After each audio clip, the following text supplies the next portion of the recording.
अस्सलाम वालेकुम नाज़रीन, प्रोग्राम सियासत और सच के साथ मैं हूं अरसलान खालिद। आज के प्रोग्राम में मैं चाहूँगा सबसे पहले इस वक्त कमिश्नर रावलपिंडी लियाकत अली चट्ठा साहब ने जो आज रावलपिंडी क्रिकेट स्टेडियम में एक प्रेस कॉन्फ्रेंस की और उसके बाद उन्होंने इस बात का इतराफ़ किया कि उन्होंने इंतखाबी बेज़ाब्तियाँ की हैं। इंतखाबात में जो लोग हार रहे थे उनको 50-50 हज़ार 60-60 हज़ार की लीड से जितवाया है। उन्होंने छुरा घोंपा है जिसके लिए वो शर्मिंदा हैं। फजर की नमाज के बाद ख़ुदकुशी करने की उन्होंने कहा कि मैंने कोशिश की, फिर सोचा हराम की मौत क्यों मरूं, क्यों ना सब कुछ अवाम के सामने रखूं। उन्होंने कहा जी मुझे फांसी दी जाए चौक में और अपने आप को मैं पुलिस के हवाले करता हूं। और इसके बाद से एक नई बहस ने जन्म लिया। 13 सीटों का वो जिक्र कर रहे हैं कौमी असम्बली की। और फिर उन्होंने जिस तरह से ये भी बताया कि मैंने अपने मातहत जो ROs हैं, रिटर्निंग ऑफिसर्स हैं, मैं उनसे भी माज़रत चाहता हूँ कि मैंने किस तरह से उन्हें गलत काम करने का कहा। तो बेचारे रो रहे थे, मेरे मातहत काम नहीं करना चाह रहे थे। उन्होंने चीफ इलेक्शन कमिश्नर और चीफ जस्टिस ऑफ पाकिस्तान को भी इस सारे मामले का ज़िम्मेदार ठहराया है। और उन्होंने कहा कि जी मैंने जैसे पहले कहा कि वो उन्होंने ख़ुद को फांसी देने का मुतालबा किया है। अब इसके बाद से बहुत सारे सवालात और उंगलियां उठ रही हैं कि ये अचानक कोई 1.5 हफ्ते के बाद इंतखाबात के उनका ज़मीर किस तरह से 1.5-2 हफ्ते के बाद जागा। ये वाकई ज़मीर जागा है या इसके पीछे कोई और मूव है। पहले वो ये काम करते रहे और अब आज वो इस पर शर्मिंदगी का इजहार कर रहे हैं। और इसके बाद से यकीनन जो इंतखाबात हैं, क्योंकि ये मामूली बात नहीं है, कौमी असम्बली की 13 सीटें हैं जिसके हवाले से ये कमिश्नर साहब ये बात कर रहे हैं कि वो गलत जितवाई गई, तो फिर पूरे के पूरे इलेक्शंस पर भी सवाल उठते हैं। और ख़ास तौर पर इन 13 सीटों पर तो बहुत ज़्यादा सवालात उठते हैं। फिर अगर कराची की भी 17 सीटों की हम बात कर लें और इसी तरह मुख्तलिफ़ जगहों पर जहाँ जहाँ जिसके तहफ़्फ़ुज़ात हैं, तो फिर ये पूरा का पूरा एक इलेक्शन जो है इस वक्त सवालिया निशान बन जाता है। लेकिन अब जिस तरह से चीफ जस्टिस साहब ने कहा कि मेरा नाम क्यों ले लिया गया, कोई भी इल्ज़ाम किसी पर लगा दे, बात तो यह है कि आप सबूत पेश करें किसी भी चीज़ का। तो अब नाम ECL में डालने का मुतालबा है कमिश्नर साहब का या बाकी चीज़ें हैं, अब उनसे पुलिस तहकीकात करेगी। तो यकीनन कुछ शवाहिद भी शायद सामने आएँ कि किस तरीके से ये सारा कुछ उन्होंने किया और फिर क्या आगे का लाएमल क्या होगा। इस वक्त अभी पहले ही हम बहुत कन्फ्यूजन का शिकार हैं सारे मामलात को लेकर, हुकूमत साजी के अमल को लेकर। किसने हुकूमत बनानी है, किस तरह से बनानी है, कौन कहाँ क्या हिस्सा मांग रहा है। नून लीग के अंदर से कल रात तक की तजावीज़ ये थी कि नून लीग हुकूमत ना बनाए, PTI को हुकूमत बनाने दे। लेकिन एक तरफ हुकूमत बनाने भी जा रहे हैं, एक तरफ ये सारा मामला जो पैरेलल चल रहा है। और फिर पहले से ही मुख्तलिफ़ सियासी जमातों का एहतजाज है इलेक्शन रिज़ल्ट्स को लेकर, धांधली को लेकर। और ऐसे में इस एक प्रेस कॉन्फ्रेंस ने तमाम तर चीज़ों को एक बड़ी हद तक मज़ीद मुतनाज़ बना दिया। मैं चाहूँगा तफसील से 8 फरवरी के बाद से होने वाली सारी सूरत हाल पर आज के प्रोग्राम में हम बात करें। गेस्ट पार्टिसिपेंट्स का तारुफ कराता चलूँ। प्रोग्राम में हमें ज्वाइन कर रहे हैं PJ मीर साहब, सीनियर जर्नलिस्ट और एनालिस्ट हैं, बहुत शुक्रिया आपके वक्त का। अजीम चौधरी साहब सीनियर तज्ज़ियाकार हैं, हमें प्रोग्राम में ज्वाइन कर रहे हैं। खालिद फारूकी साहब भी सीनियर तज्ज़ियाकार हैं, हमारे साथ प्रोग्राम में मौजूद हैं। PJ मीर साहब, गुफ्तगू का आगाज़ आपसे करते हुए, एक तो पूरा का पूरा जो इलेक्शंस का अमल था, जो जिस तरह से जो चीज़ें हुई और इलेक्शन मैनेजमेंट सिस्टम जिस तरह से बैठा, पिछली दफ़ा RTS था, फिर इंतखाबात के नताइज स्लो हुए, तमाम तर चीज़ें थीं, इल्ज़ामात थे। और उसके बाद आज जाकर इस प्रेस कॉन्फ्रेंस का आ जाना और 13 सीटों की ज़िम्मेदारी वो कबूल कर रहे हैं। कैसे देखते हैं आप इस मेजर डेवलपमेंट को? ये जो आज की डेवलपमेंट है, ये कोई स्टंट है, ये कोई वाकई ज़मीर जागने की बात है, ये क्या है, कैसे देख रहे हैं इसे हम? असलन, सबसे पहले मैंने आप ही के शोज में पहले कहा था कि जो इलेक्शंस हो गई है फार्सिकल इलेक्शंस, इनको कोई एक्सेप्ट करेगा नहीं कहीं ना कहीं, और हमने बैक टू स्क्वायर वन आना है। तो वही बात हो रही है जो मैंने पहले भी कहा था, आज भी मेंटेन करता हूँ। आज फर्क इतना है कि पहले पॉलिटिकल पार्टीज कंप्लेंट करती थी कि उनके खिलाफ धांधली हुई हुई अच्छा, सारों ने कंप्लेंट किया।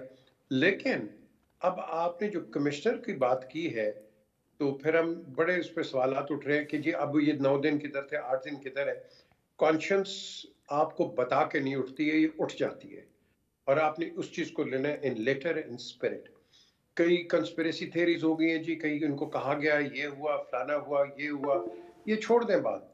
एक इंसान जो एक रिस्पॉन्सिबल पोजीशन पे, बहुत अहम पोजीशन पे बैठ के, और अभी आपको एक न्यूज दे रहे हैं और बता रहे हैं प्रेस कॉन्फ्रेंस में, तो आई थिंक हमें इसको सीरियसली लेना चाहिए। क्यों? क्योंकि अब आप इन पे ही तनकीद कर रहे हैं, इनको ECL पर डाल दो तो इनको ये कर दो। That means you yourself are guilty. आपको देखो ना, यही वजह है अरसलान, पाकिस्तान में कोई एफआईआर कटवाता नहीं है, क्योंकि जो कटवाता है उसको वही अंदर हो जाता है पाकिस्तान में। जो पहले रिपोर्ट लगाता है पुलिस उसको पकड़ लेती है। यार, आपके सामने एक जिम्मेदार आदमी अगर ये बात कर रहा है तो आप इसकी इंक्वायरी करवाएं, और इसकी इंक्वायरी, कंप्लीट इंक्वायरी करवाएं। अगर चीफ जस्टिस का नाम लिया है तो चीफ जस्टिस ने आप उनकी भी स्टेटमेंट सुन ली, भाई कोई इल्जाम लगा सकता है, बिल्कुल सही कह रहे हो, कोई भी इल्जाम लगा सकता है, हमें इसका प्रूफ चाहिए कि इनकी कहाँ मुदाखलत हुई।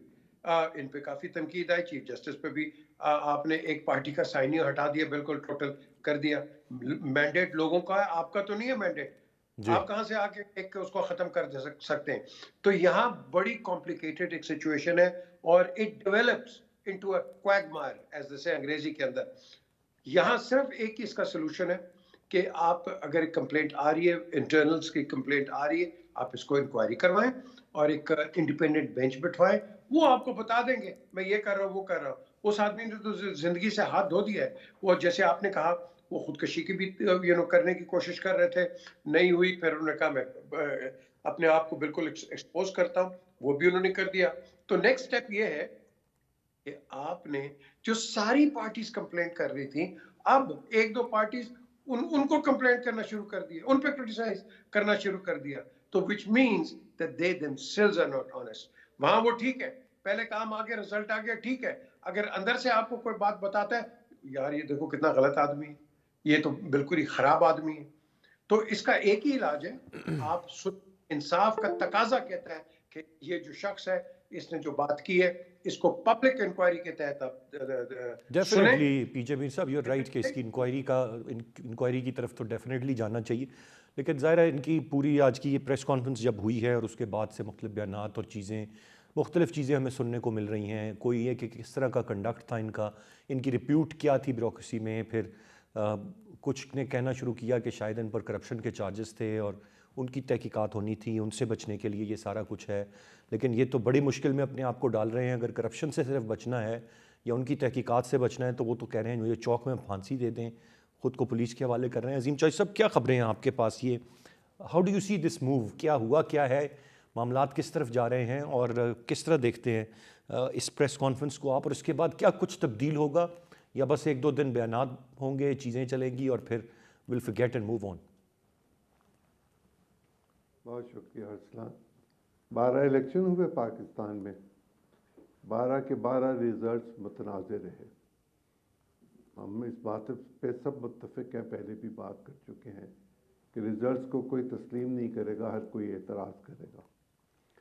मैं ये तस्लीम करने के लिए तैयार हूँ वक्ती तौर पर कि रावलपिंडी के कमिश्नर ने जो कुछ कहा वो बिल्कुल ठीक है, और रावलपिंडी में बहुत धांधली हुई और 70 हज़ार लोगों को वोट डाल के जितवाया गया। बड़ा आसान है ये हमारे लिए, रिज़ल्ट्स आगे हुए हैं, ये देख लिया जाए कि कहाँ 70,000 की गुंजाइश मौजूद थी और कौन शख्स है जो 70,000 वोटों से जीता है या उसके करीब जीता है, तो एक बात तो हमें ये वाज़ेह हो जाएगी।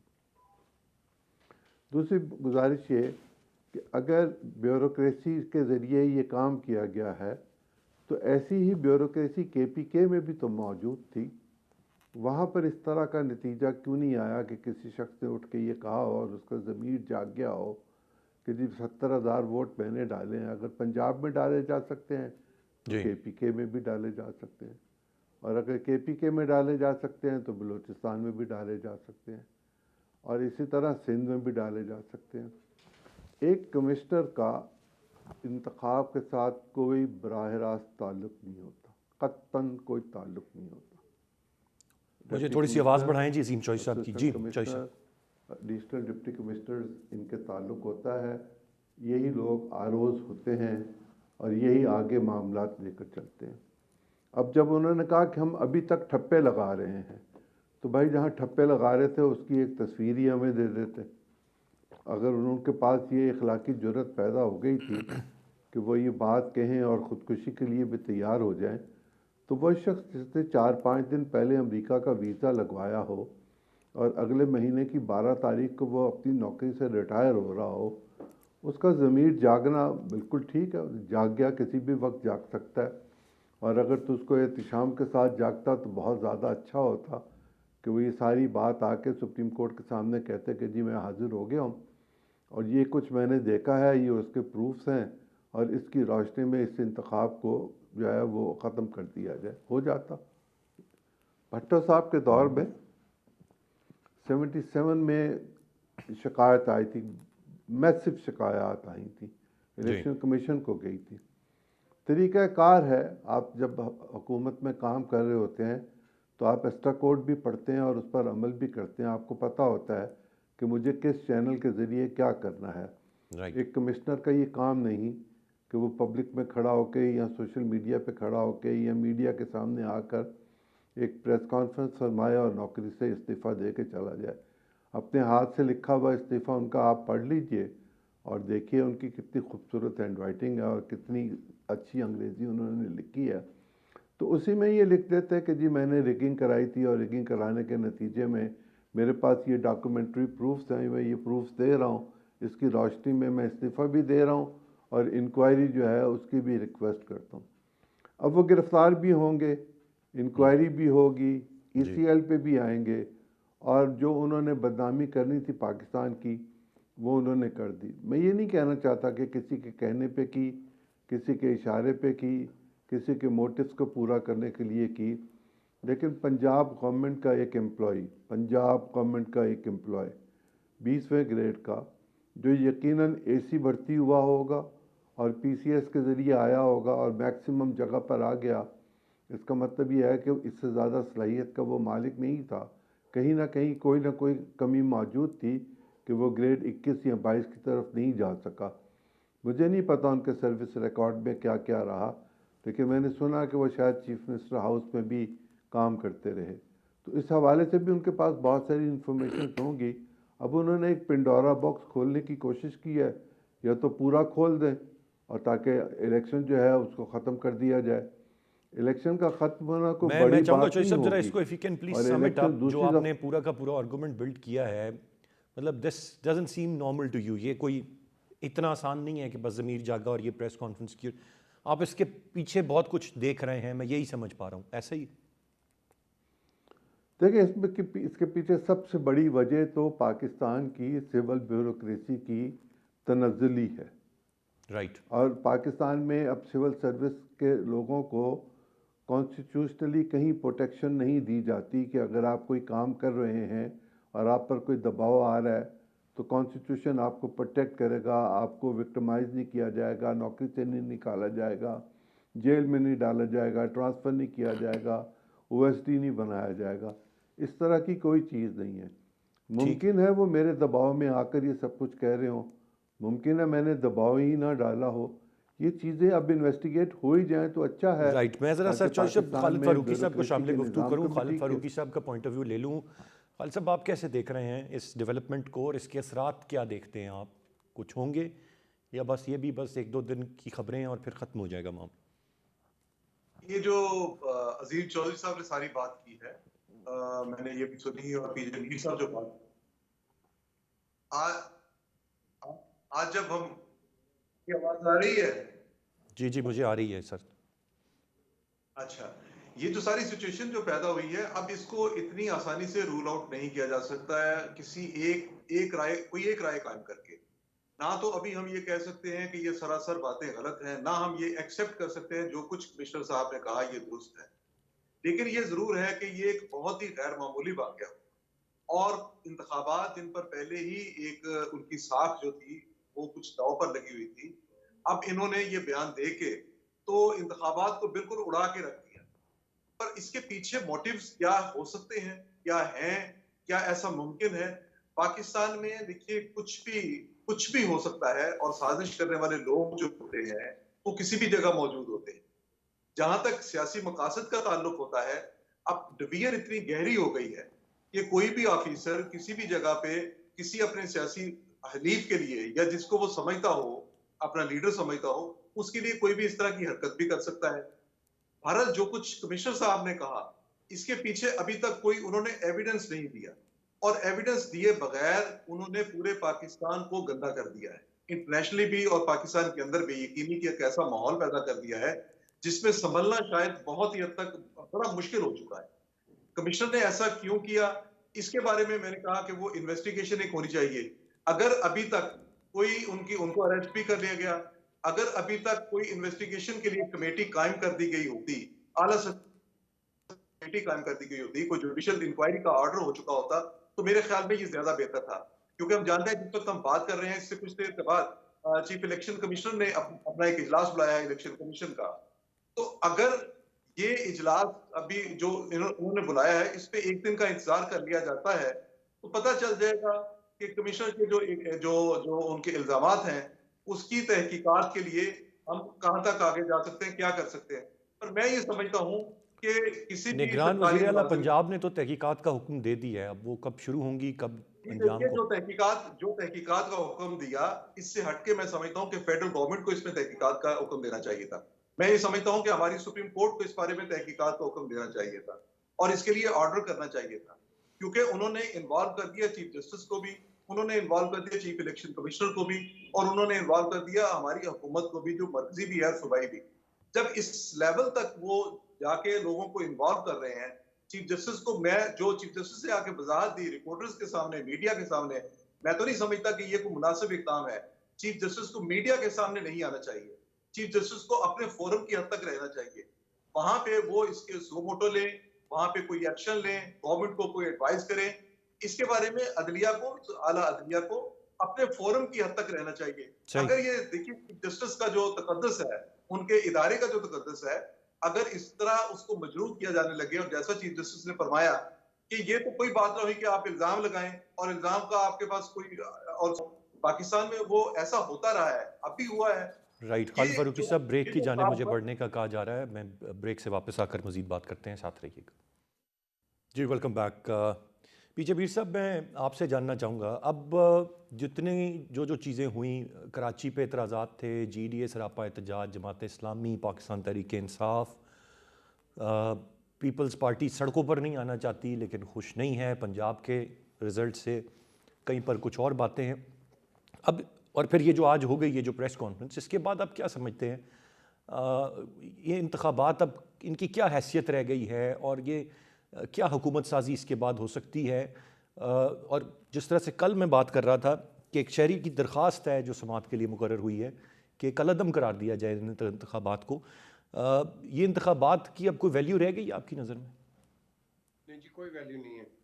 आपने अल जजीरा को सुन लिया, स्काई CNN को सुन लिया, CBN को सुन लिया, हर चैनल को आपने सुन लिया, उन्होंने क्या कहा है हमारे इलेक्शंस पे।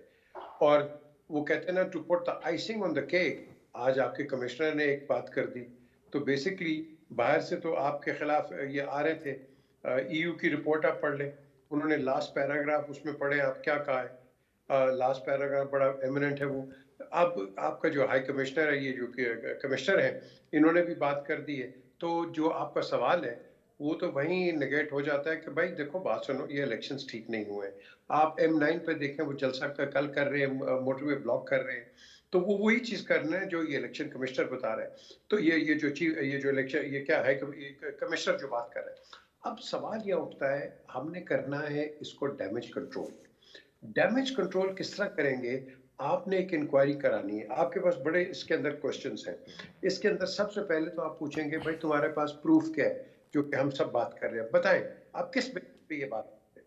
फिर आपने पूछना है कि आपको ऑर्डर किसने किया था, आपने क्या खुद किया, इंडिपेंडेंट किया, या आपको किसने ऑर्डर किया। तीसरा ये कि आपने जो हम यूजुअल कॉन्वर्सेशन है, ये पहले क्यों नहीं कहा। फिर ये कहेंगे जी मेरी तो कॉन्शियस अब खुला है, मैं नहीं रह सकता, बड़ा अंडर प्रेशर था। जो सुसाइड की बात करता है तो वो तो एक्सट्रीम मेंटल प्रेशर होता है कि इंसान लास्ट होप पे आ जाता है कि नहीं तो यार मैं तो मर जाऊं। तो अगर आपने वो आ गया, लेकिन इनकाउंटर हम क्या कर रहे हैं, ये नायब तहसीलदार था, ये इधर से उठ के आया, और भाई सारी तरक्की करके ऊपर आपने आज का इसका एहतसाब लेना है, पुराना एहतसाब नहीं लेना। हम डाइवर्जन पर चले जाते हैं, गंद के ऊपर चले जाते हैं, उसने ये किया, उस पर चार्जेस है, ये है, वो चार्जेस हैं तो इन्वेस्टिगेट करो। आज जो बात है आपने उसको इन्वेस्टिगेट करना है, not his past. You have to examine his presence, और जब प्रेजेंट आप करोगे, make him guilty on that, और फिर इसकी इंक्वायरी सब करो जो कि असूली तौर पे पूरी दुनिया में होता है। हम क्या करते हैं, पहले गंद निकाल लेते हैं, ओ देखो वो ये था ये था ये था, ओ भाई था, आज इसने क्या किया है, ये जो बात कर रहा है आप इसको पकड़ो। अब आप कहेंगे नहीं जी इसने ये किया, हाँ जी इस पे और चार्ज लगाओ। तो यही जो मैंने आपको शुरू में प्रोग्राम में कहा था, अरसलान पाकिस्तान में पुलिस के पास कोई नहीं जाता, क्योंकि जो FIR कटवाने जाता है पहले वही अंदर हो जाता है। क्यों? क्योंकि आपकी जो सेकंड FIR होती है उसकी ज्यादा वैल्यू बन जाती है रादर द फर्स्ट वन। तो आपका सिस्टम ही ठीक नहीं है, तो इसको कौन ठीक करेगा? अगर तो ये सही कह रहे हैं, अगर ये सही कह रहे हैं तो फिर यू हैव टू इन इलेक्शंस को आपको कैंसिल नलिफाइड करना पड़ेगा। क्यों? इलेक्शन जारी के होते हैं, अगर चोरी हुई है 1 रुपए की या बिलियन की, चोरी चोरी है, तो इस चोरी को आपको दोबारा करना पड़ेगा, otherwise people will not accept you. और in particular light of a senior officer of the administration, अगर वो ये बात कर रहा है तो मैं कह रहा हूं आपका हर चीज क्लाउडी हो गया है। वो अमेरिकन स्पोक्समैन देख लो वो क्या कह रहे हैं, बाकी स्पोक्समैन क्या कह रहे हैं, हम तो उनके साथ करेंगे अगर इलेक्शंस ठीक हुए। आज सारे इमरान खान के चाचे बन गए हैं, वो पहले किधर थे? तो हमने छोड़ दो, बाहर जो मर्जी तनकीद हम पे करते रहे, हमने अपने घर को सही करना है। वो एक ही तरीके से करना है, इंसाफ के साथ। अगर आप इंसाफ के साथ करेंगे, फिर एक आम आदमी, गरीब आदमी जो है ना, उसको भी एक किरत आएगी, नहीं यार अगर वहां इंसाफ है तो मेरा भी इंसाफ होगा। तो मैं समझता हूँ इसके अंदर हर बंदा एक पब्लिक इंक्वायरी आपको करनी पड़ेगी, इसके अंदर ट्रूथ एंड रिकंसिलिएशन आप लेके आए, जो मर्जी ले, but you got to get to the bottom of this, otherwise आपके इलेक्शन बिल्कुल डूम्ड है। और वैसे भी ये पीछे होगी, ये बैकवर्ड पे PFLN, वो नहीं हुकूमत चाहते, PPP वैसे कहती है हमें नहीं चाहिए, हम साइड पे रहेंगे। तो ये एक पॉलिटिकल ट्रैप बन रहा है यहाँ, और इस पॉलिटिकल ट्रैप के अंदर वी डोंट केयर कौन आता है कौन जाता है, हमने देखना है आपके डेट्स कौन रिमूव करेगा। सर्कुलर डेट इतना बढ़ गया, आपका एक्सटर्नल डेट इतना बढ़ गया है, आपकी महंगाई हुई 4 रुपए के 56 पैसे आपका ये पेट्रोल बढ़ गया, बिजली आपकी बढ़ गई है, यार खुदा के लिए इसको कौन ठीक करेगा? ये दुरुस्त मुझे फरमा रहे बता। हैं पीछे में सब पहाड़ जैसे मसाइल हैं। लेकिन अजीम चौधरी साहब, क्या ये मुमकिन है कि अब ये हुआ नहीं, कोई तारीख में भी इसकी मिसाल नहीं है, पाकिस्तान की तारीख की बिलखुसूस अगर हम बात करें, कि आप हुए इंतखाबात, हर इंतखाबात पर बहुत उंगलियां उठी कि आप उन्हें नल एंड वाइड करार दे दें, कलअदम करार दे दें, और आप कहें हम अरबों रुपए की एक एक्सरसाइज जो इस बुरी माशी हालत में हमने की है, इसको हम दोबारा से सर अंजाम देते हैं। या फिर जो फार्मूला दिया जाता है कि जी वो एक यूनिटी गवर्नमेंट टाइप सारों की मखलूत हुकूमत एक बना दें, सबको शेयर दे दें, उससे भी मसाइल का हल नहीं है। बचा क्या है ख़ास तौर पे अब इस प्रेस कॉन्फ्रेंस के बाद, या कराची जैसे नताइज के बाद, या बाकी जगहों के नताइज के बाद, क्या बचा क्या है 8 फरवरी के इंतखाबात? देखिए, दो ही रास्ते हैं। एक ये कि इस इंतखाब को कालअदम करार दे दिया जाए, वैसे ही जैसे जुल्फ़िकार अली भुट्टो साहब 77 में देना चाहते थे, उन्होंने कालअदम तो नहीं करार दिया था, लेकिन नए इंतखाब की तारीख दे दी थी अक्टूबर 77 में। दूसरी सूरत यह है कि इसकी जो उज़रदारियाँ हैं उनकी समाअत 2 महीने में 3 महीने में मुकम्मल कर ली जाए, वो 5 साल ना लटकी रहें। वो लोग जो जीत कर आए हैं वो पार्लियामेंट का हिस्सा बने, जो जीत कर नहीं आए वो सड़कों पर ख़राब हो। ये दो तो हैं महज़ब रास्ते। तीसरा रास्ता ये है कि हम अपने मुल्क में फसाद करें और अपने नए मसाइल को पैदा करें। पुराने मसाइल हमसे ख़त्म नहीं हो रहे, जैसे आपने कहा पहाड़ जैसे मसाइल हैं, तो हम हिमालय जैसे मसाइल जो हैं उनको लेकर आ जाएंगे, फिर देखते हैं क्या होता है। मान जैसे मसाइल पर क्या आप होना क्या चाहिए, होता तो जो है वो आपकी नज़र में इस वक्त क्या होना है? ये जो आपने 2-4 बातें कही कि एक तो जो मसाइल हैं इनको जल्द अज जल्द वाइंड अप कर दिया जाए, फिर क्या उसके बाद ऐसी कोई इक्वेशन बनेगी जो कि काबिल कबूल हो जाएगी, या हम चल पाएंगे आगे, या नहीं अब नहीं चल पाते हम? देखिए अरसलान, एक तरीक़ाकार है, वो तरीक़ाकार ये है कि आप इंतखाबात के बाद जो उज़रदारी आप करते हैं, एक स्टेज तक आप इलेक्शन कमीशन के फ़ैसलों पर जाते हैं, और जब इलेक्शन कमीशन के फ़ैसले से आप गैर मुतमईन होते हैं तो आप इलेक्शन ट्राइब्यूनल्स में चले जाते हैं, और इलेक्शन ट्राइब्यूनल्स को आप पाबंद कर दें लीगली, कानूनी, अमली तौर पर पब्लिक प्रेशर के साथ कि वो 5 साल ना लटकाएं, 3 महीने में फ़ैसला करें। 3 महीने में फ़ैसला हो सकता है। डे टू डे हेयरिंग अगर किसी और मुकदमे की हो सकती है, तो इलेक्शन के मामला जो पाकिस्तान की मुकन्नना का मामला है उस पर क्यों नहीं हो सकती? 3 महीने में या तो हम स्ट्राइक्स करके, एहतजाज करके जलाओ करके घेराव करके अपना अंजाम को पहुँचें, या हम कोर्ट्स के ज़रिए अंजाम को पहुँचें।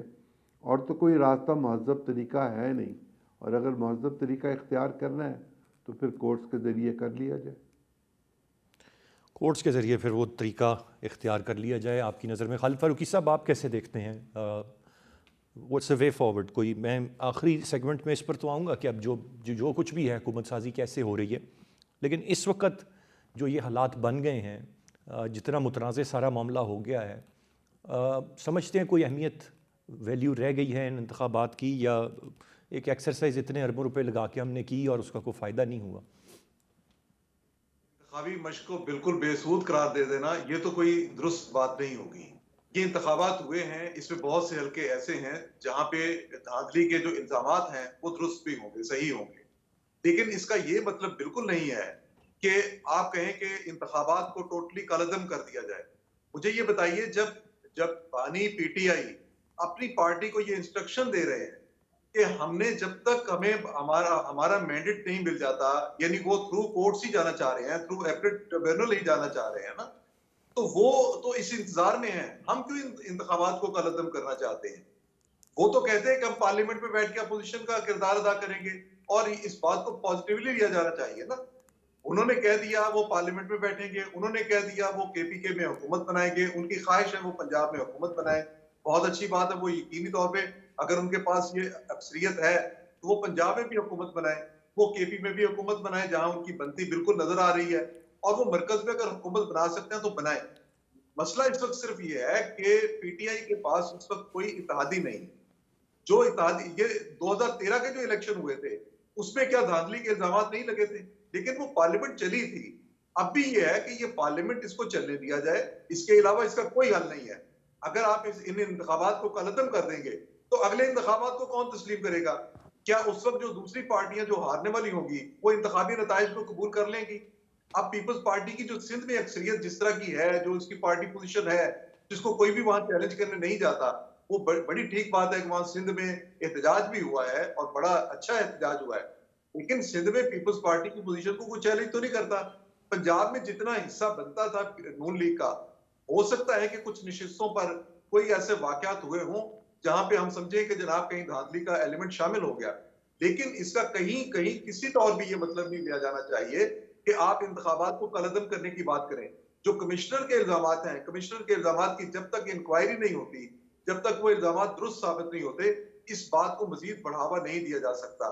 बाकी अगर कोई कल को उठ के कोई और ऑफिसर कोई ये ऐसी बात कह देता है, तो क्या एक या दो लोगों के कहने से किसी मुल्क का कोई इतना बड़ा सिस्टम डिस्टर्ब किया जा सकता है?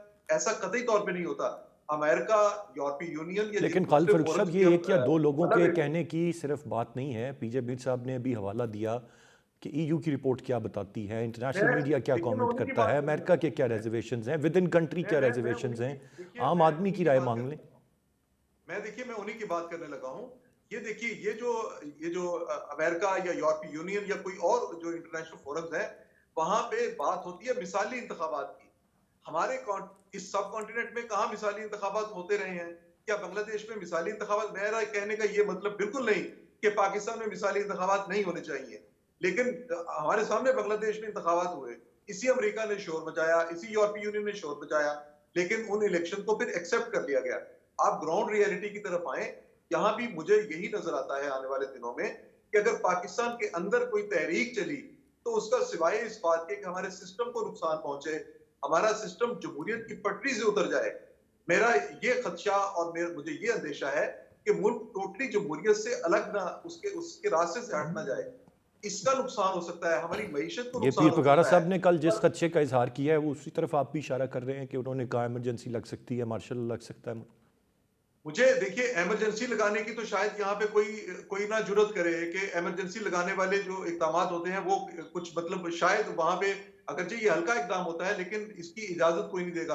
हाँ, मावरा आइन जब कोई काम होता है तो वहां पे फिर ये आपको पता है कि इदारे इस तरह की मुदाखलत करते हैं, होनी नहीं चाहिए, कतई तौर पे नहीं होनी चाहिए। पाकिस्तान किसी ऐसे मार्शल लॉ का, पाकिस्तान किसी ऐसे गैर जमहूरी निजाम का मुतहम्मल नहीं हो सकता।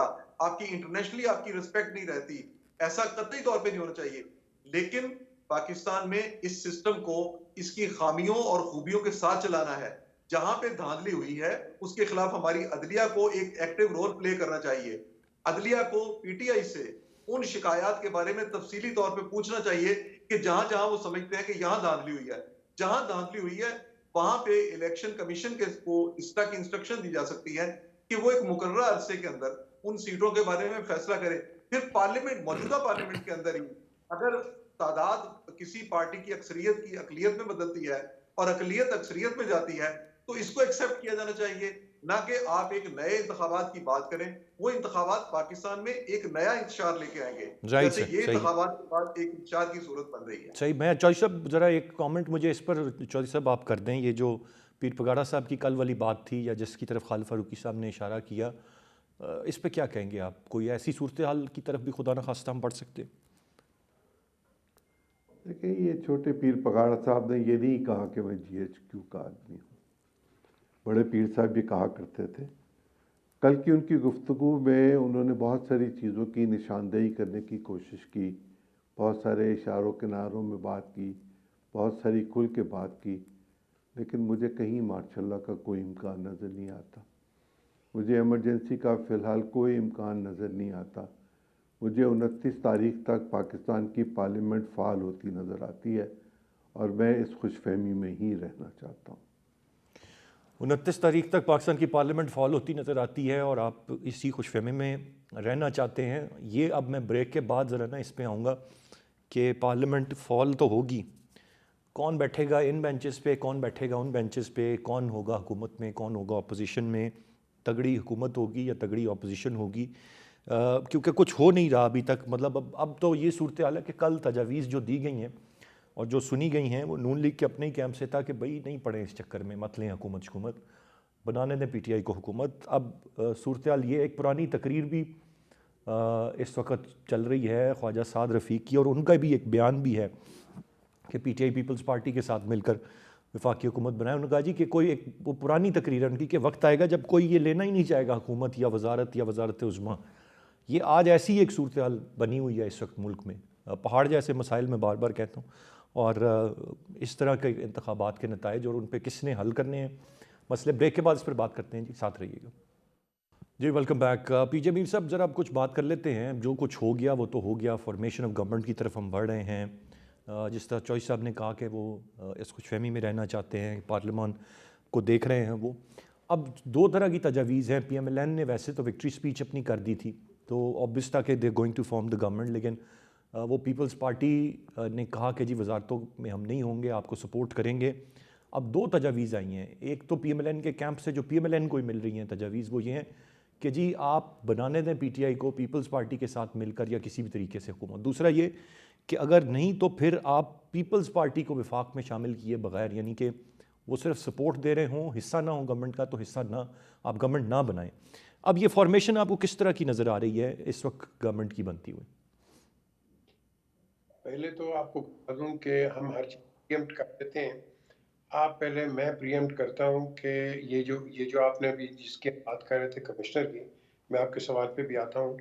पहले देखें कि ये अगर तो मसला आपने ख़त्म कराना है तो क्या इनको हार्ट अटैक होगा, क्या कोई इंजेक्शन होगा, क्या ये गिर जाएंगे, क्या हार्ट फेल होगा, क्या ये खुदकशी कर लेंगे, क्या होगा, ये भी देख लीजिए आप। दूसरी बात आती है आगे, ये कोई गवर्नमेंट जो है इस वक्त, पहले आपने कहा ना कि PMLN ने बड़ा शोर किया, जो खुशियां मनाई कि भाई जीत गए। वेरी गुड, जीत गए हो। खाड़े के अंदर आके जो आपके डायनामिक्स है वो कुछ और है, और जो भी अंदर आएगा, ये दूसरा जो है, ये इनको तनकीद बैशिंग ऐसी करेंगे कि अगला खुद नो कॉन्फिडेंस पे आगे आ जाएंगे। आपके पास दो लोग तो तैयार है, PTI और JUI। ये तो आपके, इनके पास स्ट्रीट पावर भी है, ये भी आ जाएंगे, कितने को मार देंगे आप।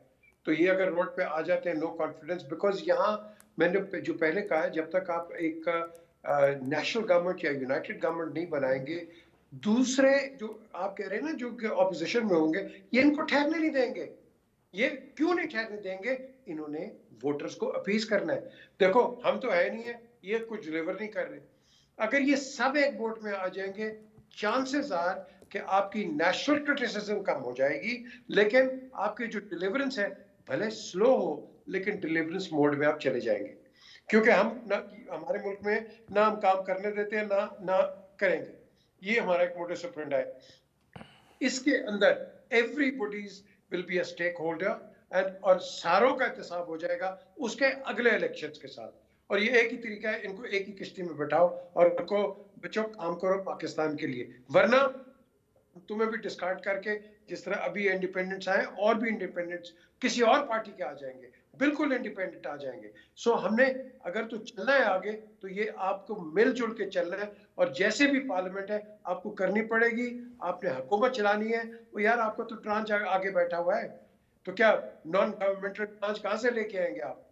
And to top it up, जब हम इतनी बड़ी बातें करते हैं, ईज ऑफ डूइंग बिजनेस बोल दो, लोगों को तंग न करो। जो बंदा, बहुत लोग हैं बाहर से आके यहाँ बिजनेस करने के लिए, इन्वेस्ट करने के लिए, लेकिन आपने ऐसे रेड टेपिज्म लगाई भी है, वो भाग जाते हैं यहाँ से। ये यूएई में क्यों मल्टी मिलियन बिलियन डॉलर्स की बिजनेस चल रही है? Because they let you come in, because they let you do the business. अब आप देखो पोर्चुगल देखो, उसके बाद स्पेन देखो, हमारे लोग वहां जा रहे हैं बिजनेस के लिए। क्यों? Ease of doing business. Pakistan के अंदर रेड टेप, नहीं जी हम नहीं करने देंगे, अच्छा करने देंगे, पैसे दे दो। ये है आपकी करप्शन। और आप जो करप्शन करता है इसको उड़ा दो, इसको उड़ा दो। जब तक ये नहीं करोगे, आगे ये मुल्क कभी भी नहीं आगे जाएगा, मैं आपको बता रहा हूँ, फ्रैंकली नहीं जाएगा ये, और ना ही इधर कोई इन्वेस्ट करने आएगा इस हमारे पाकिस्तान में। राइट। अजीम चौधरी साहब, क्या किस तरह की आप खुशफहमी में तो आप हैं, आपने कहा, और रहना भी चाहते हैं, लेकिन क्या क्या अरेंजमेंट देख रहे हैं आप पार्लियामान के अंदर, और वो कितना मजबूत होगा और कितना वो इस काबिल होगा कि मसलों को डील कर सकेगा, ऐसी फैसला साजी हो सकेगी, चीज़ें हो सकेंगी जिनसे कुछ बेहतरी हमें देखने को मिल सके शायद? मेरी नाकिस राय में पाकिस्तान के दस्तूर के मुताबिक वज़ीर आज़म के इंतखाब के लिए असम्बली का इजलास तलब किया जाएगा, लेकिन उससे पहले अरकान ओथ उठाएंगे। जिस दिन ओथ उठाएंगे उसी दिन स्पीकर का इंतखाब होगा, जो राजा परवेज़ अशरफ करवाएंगे। जब स्पीकर का इंतखाब हो जाएगा तो नौमुंतखब स्पीकर डिप्टी स्पीकर का इंतखाब करवाएगा। उस इंतखाब के मुकम्मल होने के बाद 1 दिन या 2 दिन का वक्त दिया जाएगा कि वज़ीर आज़म के लिए नॉमिनेशन पेपर जो हैं वो जमा करवाए जाए 91(4) के तहत गालिबन जी। और पीपल्स पार्टी ये जो कह रही है कि हम PMLN को वोट देने के लिए तैयार है, मैं इस बात को सरेदस्त तस्लीम करता हूँ कि वो वोट दे देंगे। और वो ये कहते हैं कि हम सदर के लिए भी इंतखाब लड़ेंगे, स्पीकर के लिए भी लड़ेंगे, और बाकी जगहों पे भी हम इंतखाब लड़ेंगे। अगर वो स्पीकर के इंतखाब भी लड़ेंगे तो स्पीकर का इंतखाब प्राइम मिनिस्टर के इंतखाब से पहले होगा। वहाँ पता चल जाएगा कि पीपल्स पार्टी और PTI इकट्ठी होती हैं या पीपल्स पार्टी और PMLN इकट्ठी होती हैं, पता चल जाएगा। और अगर उसके बाद प्राइम मिनिस्टर का इंतखाब हो और प्राइम मिनिस्टर मुंतखब हो जाए, तो वो जो बैक डोर राब्ते होते हैं उनके ज़रिए सदर पाकिस्तान के इंतखाब से पहले आरिफ अलवी साहब को ये कहा जा सकता है कि आप आर्टिकल 91(7) के तहत प्राइम मिनिस्टर से कहें कि वो वोट ऑफ कॉन्फिडेंस लें, चूँकि हम इनके साथ नहीं हैं, हमने इनको वोट दिया, गलती की, आप इनको ये हदायत दे दीजिए, और उसके लिए वो एक तारीख़ मुकर्रर कर देंगे और उस तारीख़ को प्राइम मिनिस्टर को एतमाद का वोट लेना होगा। और अगर पीपल्स पार्टी या PTI जो भी हुकूमत में साथ होगी वो शामिल नहीं होगी तो प्राइम मिनिस्टर फारिग हो जाएगा और असेंबली टूट जाएगी।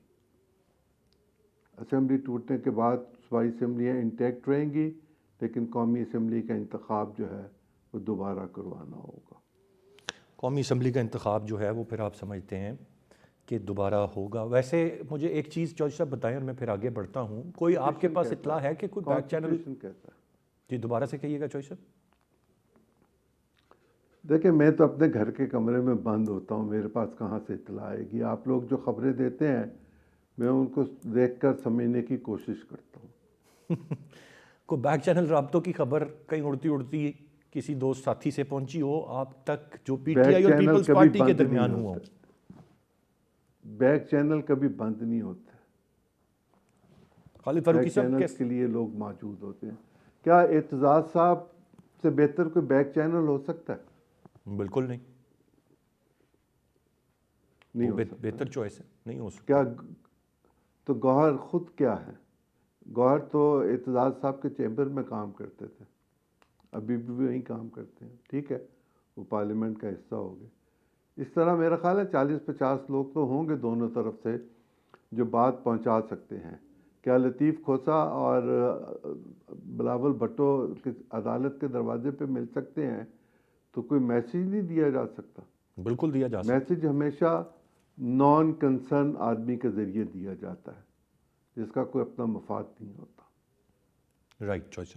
खालिद फारूकी साहब, आप क्या देख रहे हैं, किस तरह की पार्लियामेंट, क्या फॉर्मेशन, और जिस तरह से कहा जा रहा है कि ये जी 8 से 10 महीने तक ही सरवाइव करेगी, ऐसा ही है या आप समझते हैं कि नहीं, दिल बी एबल टू सरवाइव?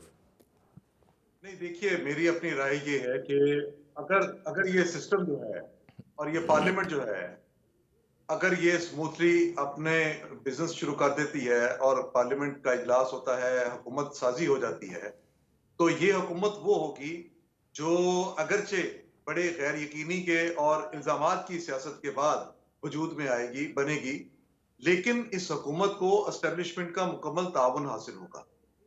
मैं ये फिर बात दोहरा दूं कि ये जो इस वक्त इंटरिम सेटअप चल रहा है, आने वाली हुकूमत ने उन्हीं पॉलिसियों को लेके आगे चलना है और उसकी मिलिट्री एस्टेब्लिशमेंट के साथ पूरी अंडरस्टैंडिंग होगी और इस अंडरस्टैंडिंग को एक्सेप्ट करने का ही नतीजा है कि मुस्लिम लीग नून की तरफ से शहबाज शरीफ साहब वजारत उज़्मा के उम्मीदवार बने।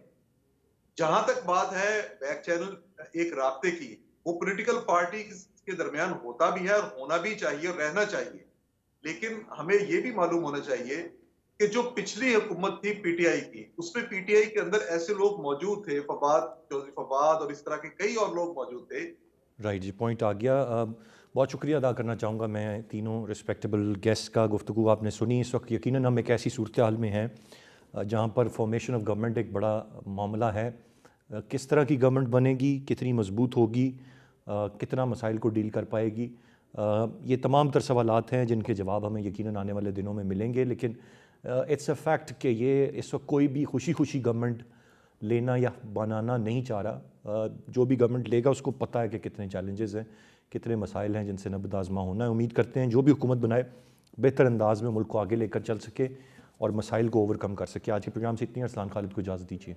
अल्लाह ने के पान।